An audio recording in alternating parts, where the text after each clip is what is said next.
नमस्कार. मी भाऊ तोरसेकर. तुम्ही बघत आहात प्रतिपक्ष. मित्रांनो, परत बऱ्याच दिवसांनी मला आपल्याकडचे वाक्प्रचार, म्हणी, उक्ती याचं महात्म्य कळलं, आठवलं. रंगल्या तोंडाचं मुके घेणं किंवा उगवत्या सूर्याला नमस्कार असे आपल्याकडे वाक्प्रचार आहेत. त्याचा अर्थ काय आहे हे स्वतंत्ररित्या समजावण्याची गरज आहे असं नाही. रंगलेले चेहरे, मेकअप केलेले चेहरे उठावदार दिसतात, म्हणून त्यांच्याकडे सौंदर्य म्हणून बघण्याची जेव्हा आपल्याला चटक लागते, सवय लागते, तेव्हा त्या चेहऱ्यामागे काय आहे याचा शोध घ्यायला आपण विसरतो. आणि म्हणून मला वाटते तुकोबांचं ते का रे भुरलासी वरलिया रंगा असं एक तुकोबांचं वचन आहे. का रे भुरलासी वरलिया रंगा. त्या वरवरचं बघून भारावून जाणं असतं, किंवा आत्ता हे यशस्वी होतं ना, चला त्याच्यासमोर लोटांगण घाला, ही जी प्रवृत्ती असते ती आयुष्यात आपल्याला वास्तविकतेपासून दूर घेऊन जाते. आज यश सगळ्यांना मिळालेलं आहे. या ऑपरेशन सिंदूरचं श्रेय घ्यायला अगदी सगळे विरोधी पक्ष पण आम्ही पाठिंबा दिलेला आहे, आम्ही पाठिंबा दिलेला आहे. अरे मग एअर स्ट्राईकच्या वेळेला, सर्जिकल स्ट्राईकच्या वेळेला तुम्ही काय विरोध केला होता पाकिस्तानला धडा शिकवू नका म्हणून? तुम्ही पाठिंबा दिलेलाच होता. पण आता एअर स्ट्राईक आणि तो सर्जिकल स्ट्राईक यामुळे मोदींची प्रतिमा उजळते म्हटल्यानंतर त्याच्यावर प्रश्नचिन्ह लावायला सुरुवात केली. अरे आम्ही पण पाठिंबा दिला म्हणून पंतप्रधान करू शकला, हे श्रेय घ्यायची तरी अक्कल दाखवा. पण अकलेच्या नावानेच बोऱ्या असल्यावर आपल्याला मिळू शकणारं श्रेय पण लाथाडण्याचा जो काय अफरातून गुण आजच्या विरोधी पक्षामध्ये आहे, त्याचं कौतुक करावं तितकं थोडं. पण असो, तो विषय नाही आजचा. विषय आहे पर्रीकर, मनोहर पर्रीकर. ते आज हयात नाही आहेत मित्रांनो, हयात नाही आहेत. आणि मला आज त्यांची आठवण का आली, शीर्षकातच म्हटलं अरे कोणीतरी मनोहर पर्रीकरांचं स्मरण करा. आज आपण बघतोय कुठे कुठे काय ते आपले राजनाथ सिंग आपण बघतोय संरक्षण मंत्री म्हणून मिरवत आहेत. पण मोदी सरकारमध्ये पहिल्यांदा जो पूर्ण अर्थाने संरक्षण मंत्री झाला त्याचं नाव मनोहर पर्रीकर होतं.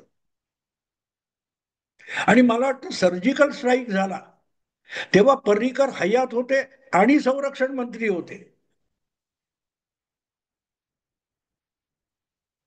भारतीय सेनेला अधिकाधिक मजबूत करण्यासाठी पर्रीकरांना संरक्षण मंत्री या उच्च पदावर मोदींनी हट्टाने आणलेलं होतं. मला त्यातल्या काही गोष्टी माहिती आहेत. पर्रीकर गोवा सोडून दिल्लीच्या राजकारणात जायला अजिबात राजी नव्हते, अजिबात राजी नव्हते. आणि त्यामुळे मोदी सरकार मे 2014 मध्ये बनलं, तरी पुढचे 2-2.5 महिने तरी पूर्ण वेळेचा संरक्षण मंत्री भारताला मिळालेला नव्हता. अरुण जेटली ते पण आज हयात नाहीत. अरुण जेटली हे एकाच वेळेला अर्थमंत्री आणि संरक्षण मंत्री म्हणून काम करत होते. पण नरेंद्र मोदी संरक्षण मंत्रीपद दुसऱ्या कोणाला द्यायला तयार नव्हते, ते हट्टाला पेटले होते. कुठल्याही परिस्थितीत मनोहर पर्रीकरनेच संरक्षण मंत्री म्हणून आलं पाहिजे. आणि मनोहर पर्रीकरांना दिल्लीच्या राजकारणात जायची अजिबात इच्छा नव्हती. मी गोव्यात आहे, गोव्यात मी चांगलं सरकार चालवतोय आणि मला कुठल्याही त्यापेक्षा मोठ्या पदाची अपेक्षा नाही, वगैरे वगैरे वगैरे. पण नरेंद्र मोदींनी ही गोष्ट अजिबात स्वीकारली नाही, अजिबात स्वीकारली नाही. मला आठवतंय त्याप्रमाणे पर्रीकरांनी एवढंही स्पष्ट सांगितलं होतं की गोव्यासारखं राज्य जिथे हिंदू बहुल वाटतो पण नाहीये, अशा वेळेला गोव्यातलं भाजप सरकार हे डळमळीत होऊ शकतं. आणि ते जोपर्यंत सुस्थिर केलं जात नाही, स्थिरस्थावर होत नाही, तोपर्यंत मला गोव्याच्या बाहेर पडायचं नाहीये. कारण त्याबरोबर सरकार आणि गोव्यातला भाजप डळमळीत होऊ शकतो, म्हणून मला यायचं नाही. पण नरेंद्र मोदींनी त्यांचं अजिबात ऐकलं नाही. माझी जी माहिती आहे त्याप्रमाणे नरेंद्र मोदींनी पर्रीकरांना इथपर्यंत सांगितलं की गोव्यातून भाजप निवडणुकीत पराभूत झाला चालेल, पण तरीही पर्रीकरांनी दिल्लीत आलं पाहिजे. कारण देशाच्या सुरक्षेसाठी पर्रीकर यांच्यासारखा अतिशय उत्तम आणि अतिशय योग्य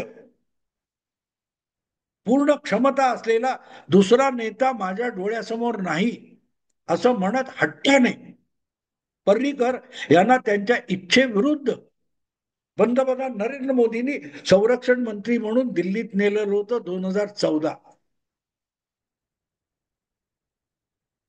मित्रांनो, ही गोष्ट मी तुम्हाला का सांगतो, 2015ची मला वाटते गोष्ट आहे. तर 2015 मध्ये मी त्याच्या आधी पर्रीकरांना एकदा भेटलो होतो. म्हणजे एकूण त्यांचा दिल्लीतला अनुभव काय वगैरे वगैरे बोलण्यासाठी. फेब्रुवारी 2015 मध्ये संरक्षण मंत्री झालेल्या पर्रीकरांचा मुंबईत बोरिवली जवळ एक जाहीर कार्यक्रम होता. हा संरक्षण मंत्री होता, पण त्याला स्वतःला सुरक्षा नव्हती, कमांडो वगैरे नाही, एकटाच कुठेही जायचा. अगदी शपथ घेतली राष्ट्रपती भवनामध्ये आणि डायरेक्ट थेट मंत्रालयाच्या ऑफिसमध्ये आलं. बाहेरचा संत्री संरक्षण मंत्रालयात पर्रीकरांना सोडायला तयार नव्हता. जेव्हा त्यांनी आपलं ओळखपत्र दाखवलं तेव्हा गडबड उडाली. तो जाऊन दे, तो विषय नाही महत्वाचा. फेब्रुवारी 2015च्या शेवटच्या आठवड्यामध्ये पर्रीकर मुंबईत एका कार्यक्रमाला आले होते. मला वाटते विवेक साप्ताहिकाच्या हिंदी आवृत्तीचं प्रकाशन पर्रीकरांच्या हस्ते झालं होतं. आणि तिथे त्यांनी केलेलं एक वक्तव्य हे फार गदारोळ उठवून गेलं होतं. भारतीय सुरक्षा व्यवस्थेचा सत्यानाश भारताच्या 2 पंतप्रधानांनी केला, असं वक्तव्य पर्रीकर यांनी मुंबईत बोरिवलीला केलं होतं. कदाचित 23-24 फेब्रुवारी 2015ची गोष्ट आहे, 10 वर्षापूर्वीची. आणि मग हा हलकल्लोळ सुरू झाला. पर्रीकर कोण? भाजपचा. पर्रीकर राष्ट्रीय स्वयंसेवक संघाचा. आणि जेव्हा तो 2 पंतप्रधान म्हणतो, याचा अर्थच तो काँग्रेसवर आणि नेहरू घराण्यावर निशाणा साधतोय. इंदिराजी आणि पंडित जवाहरलाल नेहरू यांच्यावर ठपका ठेवतोय, त्यांना देशद्रोही ठरवतोय, ह्याचा हलकल्लोळ माजला. आणि त्याचं कारण असं होतं, पर्रीकरांनी एक अतिशय गंभीर असं वक्तव्य भारतीय सुरक्षेच्या दृष्टीने त्या कार्यक्रमात बोलताना केलं होतं. पण माणूस समोरचा बोलतोय काय हे सुद्धा ज्यांना कळत नाही, त्यांनी आपली अक्कल नको तितकी पाजळणं म्हणजे बुद्धिवाद झालेला आहे. पहिली गोष्ट म्हणजे पर्रीकर ज्या 2 पंतप्रधानांविषयी बोलतायत ते कोण आहेत, ह्याचं थोडं वाचन केलं तरीही, सुरक्षा संबंधी थोडं वाचन केलं तरी कोणालाही कळू शकलं असतं. ते 2 पंतप्रधान म्हणजे नेहरू आणि इंदिरा गांधी बिलकुल नव्हत्या. त्यातल्या एक पंतप्रधानाचं नाव मोरारजी देसाई होतं आणि दुसऱ्या पंतप्रधानाचं नाव इंद्रकुमार गुजराल होतं. एक जनता पार्टीचा होता आणि दुसरा जनता दलाचा होता. जनता पार्टीचे पहिले पंतप्रधान होते मोरारजी देसाई आणि इंद्रकुमार गुजराल हे देवेगौडांना हाकलले गेल्यानंतर, पाडल्यानंतर जनता दलाचे म्हणून इंद्रकुमार गुजराल यांना पंतप्रधान करण्यात आलं. या लोकांनी केलं होतं काय? आत्ता जी चाललंय ना गजबज, पाकिस्तानच्या अणुसाठ्याला धक्का बसलाय, तिथे किरणोत्सर्ग रेडिएशन सुरू झालंय वगैरे वगैरे आपण म्हणतो ना, त्या अणुबॉम्बचा स्फोट सुद्धा पाकिस्तानने केला नव्हता 78-79 मध्ये. आणि पाकिस्तानमध्ये लष्करशाह झियाउल हक यांची सत्ता होती. अशा वेळेला दोन राष्ट्रप्रमुख एकमेकांशी बोलतात, तसं पंतप्रधान मोरारजी देसाई आणि जियाउल हक यांच्यात संवाद झाला होता. आणि त्यावेळेला पाकिस्तान सुद्धा युरेनियम संपन्न करण्याचा प्रयत्न करत होतं. अणुस्फोट दर्जाचं युरेनियम संपन्न करण्याचा प्रयत्न करत होतं. आणि त्यांची भट्टी, अणुभट्टी ही काहुटा नावाच्या जागी होती. आपल्या देशाचं जे गुप्तचर खातं असतात, वेगवेगळी गुप्तचर खाती असतात, गृह विभागाकडे असतात, हे रोजच्या रोज देशाच्या पंतप्रधानाला देशामध्ये काय काय घडतंय, कशापासून सावध असलं पाहिजे, अशी गोपनीय माहिती रोजच्या रोज पुरवत असतात. आणि त्यामुळे पाकिस्तानमध्ये अणुबॉम्ब निर्मितीची जोरदार धावपळ चालू आहे. काहुटाजवळ अतिशय चोरून गुपचूप पाकिस्तानने अणुभट्टी उभारलेली आहे, ही माहिती भारताच्या गुप्तचर विभागाने मोरारजींना दिलेली होती. आणि बोलता बोलता, मला वाटते फोनवर बोलत असतील, जियाउल हक आणि मोरारजी यांच्यात जो संवाद चालला होता, त्या मोरारजींनी सहजपणे जियाउल हक यांना सांगितलं की काय बोलताय तुम्ही वाटेल त्या शांतीच्या गप्पा, काहुटामध्ये तुमचं काय चाललंय आम्हाला माहितीये. भारताच्या पंतप्रधानाने आपल्याकडे असलेली अत्यंत गोपनीय माहिती सहजगत्या गाफीलपणे एका लष्करशहाला दिली. जियाउल हक हा राजकारणी नव्हता, तो लष्कर अधिकारी होता. आणि प्रामुख्याने अशा गुप्तचर घातपाती कारवायांमध्ये काम केलेला होता. त्याने नाही नाही नाही असं काय करू उडवाउडी केली, पण त्यांनी पाकिस्तानच्या गुप्तचर खात्याला कामाला लावलं. कारण काहुटा ही नेमकी जागा जी गोपनीय आहे, लपून छपून आपण केलेलं आहे. मग ही माहिती भारताच्या पंतप्रधानाला मिळाली कुठून? याचा अर्थच पाकिस्तानमध्ये आणि पाकिस्तानच्या अणुप्रकल्पाच्या जवळपास भारताचे अतिशय हुशार, चतुर, चलाख असे गुप्तहेर आहेत. भारताचे हस्तक पाकिस्तानच्या अणुप्रकल्पाच्या जवळपास भटकत असतात, माहिती काढत असतात. त्यांचा बंदोबस्त केला पाहिजे, हे काम पाकिस्तानी लष्कर आणि पाकिस्तानी गुप्तचरांना देण्यात आलं. आणि त्यांनी एक एक एक करून पाकिस्तानातले भारताला मदत करणारे अनेक जे हस्तक होते, गुप्तचर होते, भारताचे नागरिक पाकिस्तानचे होते पण हस्तक भारताचे होते, त्यांना टिपून टिपून शोधून शोधून मारून टाकले. जीवानिशी मारून टाकलं, गायब करून टाकलं. आता जसं आपण बघतो ना, पहलगाम आणि काश्मीरमध्ये कोम्बिंग ऑपरेशन चालू आहे, ते उघडपणे चालतं. गुप्तचर खात्याची कामं लपून छपून चालतात. तर त्यांनी जियाउल हकनी ते सगळे आपले गुप्तचर मारून टाकले. आणि मित्रांनो, शत्रू देशामध्ये आपले हस्तक निर्माण करणं छोटी गोष्ट नसते, सोपी गोष्ट नसते. महिनोन महिने, वर्षानुवर्ष त्यांच्याशी गोडी गुलाबीने बोलत, जवळीक साधून त्यांना आपल्या देशाविरुद्ध घातपात करायला किंवा शत्रुत्व करायला तयार करणं सोपी गोष्ट नसते. आणि म्हणूनच असे जे इतर देशातले आपल्याला मदत करणारे हस्तक असतात, गुप्तचर असतात, त्यांना ऍसेट म्हटलं जातं. आणि जितका मोक्याच्या जागी बसलेला कुठल्याही इतर देशातला भारताचा हस्तक हा भारतासाठी डीप ऍसेट मानला जातो. ही झाली गोष्ट मोरारजींची.